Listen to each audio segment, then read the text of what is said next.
बांग्लादेश में जहां हिंदुओं पर लगातार अटैक हो रहे हैं, ऐसे माहौल में एक हिंदू नेता दहाड़ पड़ा है। उसने चुनाव लड़कर जनता की आवाज बनने का फैसला किया है। ये हिंदू नेता हैं गोविंद चंद्र प्रमाणिक, जिन्होंने साफ कर दिया है कि उनकी नज़र शेख हसीना की खाली कुर्सी पर है।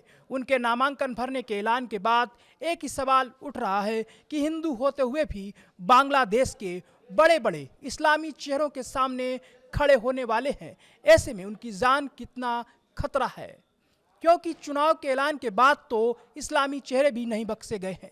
उस्मान हादी की हत्या हो चुकी है और मोहम्मद मोतालेब सिकदर पर जानलेवा अटैक भी हुआ है। नमस्कार, मेरा नाम सौरभ शुक्ला। आप देख रहे हैं न्यूज़ 18 यूपी उत्तराखंड का डिजिटल प्लेटफॉर्म। बांग्लादेश की राजनीति में तूफान आया हुआ है।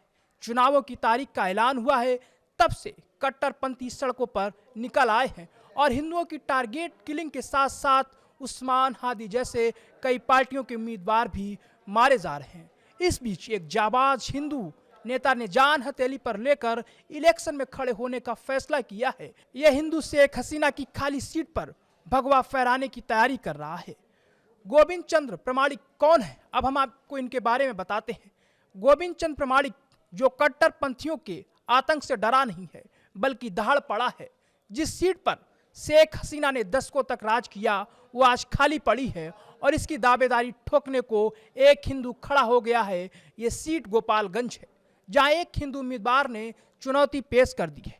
अल्पसंख्यकों के खून से सनी सड़कों और जलते घरों को देखकर गोविंद चंद्र प्रमाणिक चीख पड़े हैं और उन्होंने बांग्लादेश चुनाव में हिस्सा लेने का फैसला कर लिया है। वो शेख हसीना वाली सीट गोपालगंज से चुनाव लड़ेंगे और 28 दिसंबर को नामांकन भरेंगे। ये ऐलान ऐसे वक्त में बहादुरी माना जा रहा है जब कट्टरपंथी बांग्लादेश में हिंदुओं की टारगेट किलिंग को अंजाम दे रहे हैं। गोविंद चंद्र प्रमाणिक पेशे से एडवोकेट हैं और बांग्लादेश जाति हिंदू महाजोत के महासचिव भी हैं। वो बांग्लादेश की राजनीति में हलचल मचाने के लिए उतरने वाले हैं।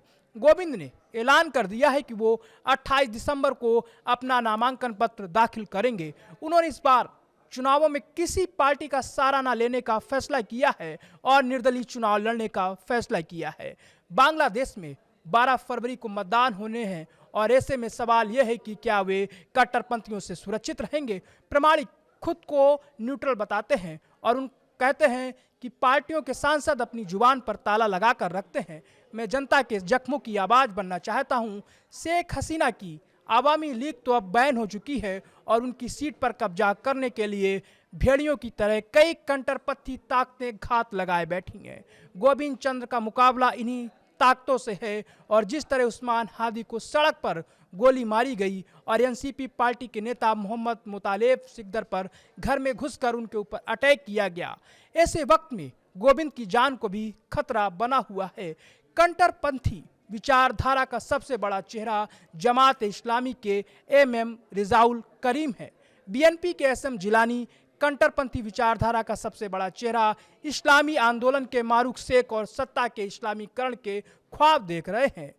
खिलाफत मजलिस के ओली अहमद बांग्लादेश चुनाव के सबसे बड़े और खूंखार चेहरे हैं।